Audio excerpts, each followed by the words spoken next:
العفو اسف. شعبالكم العد 50 مليون دولار عدا ونقدا، يعني اليوم ببليون دولار. زين جابوهن مئات لو خمسينات لو شلون جابوهن؟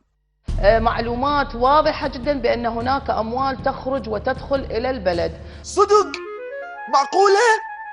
أموال تدخل وتخرج؟ 100 دولار لكل متظاهر. يعني تعالوا نحسبها حساب عرب.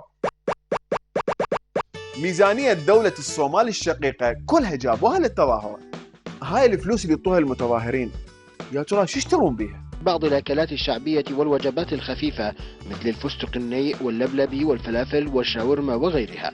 لبلبي وباقلاء وفستق، يعني كل المواد اللي تنباع للمتظاهرين هي عبارة عن شغلات تسوي غازات؟ هسه عرفنا ليش يسموهم فقاعة. باقي ال100 دولار وين راح اوديها المتظاهر؟ لابو المولدة؟ الشايشية أو باعة الشاي هم الأكثر انتشارا وربحا نظرا لبرودة الجو. أتمنى من المتظاهرين أن يفهمونا وين يودون الفلوس. إحدى الأكلات الشعبية المعروفة والمشهورة وهي المدقوقة. مدقوقة هاي عبارة عن تمر وجوز ومعروفة بالعراق، تنطي طاقة تخليك تسوي بيك ماكل مدقوقة وخر رايح للبيت. روح الحق الله يساعد اللي ببالي.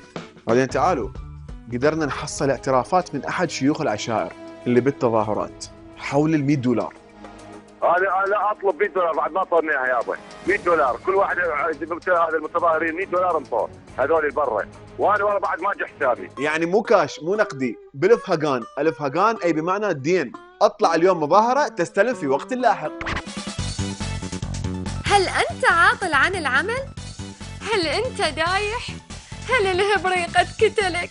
حاولت تلقى شغل بس ما فيش واسطة؟ هل يفتر القطار بجيبك؟ الآن البطانية السحرية أم النمر. لا العفو، الآن شيل لك لافتة وروح الظاهر واستلم 99 دولار و99 سنت زائد مصاريف الشحن.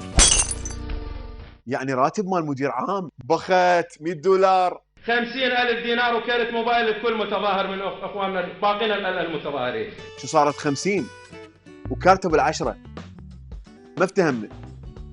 اخ منك اخ. ومن هنا نطالب بتشكيل لجنة للتحقيق بالفساد المالي والإداري اللي دا يصير حول ال100 دولار مال المتظاهرين. صارت 50,000 وكارته بالعشرة، ما وياها مزغول حامض حلو. زين خلي نشوف المتظاهرين منو يدعمهم. من يدعمكم؟ من يدعمكم؟ من يدعمكم؟ ايه اكو احد يحكي؟ اوبا ليفا ستايل.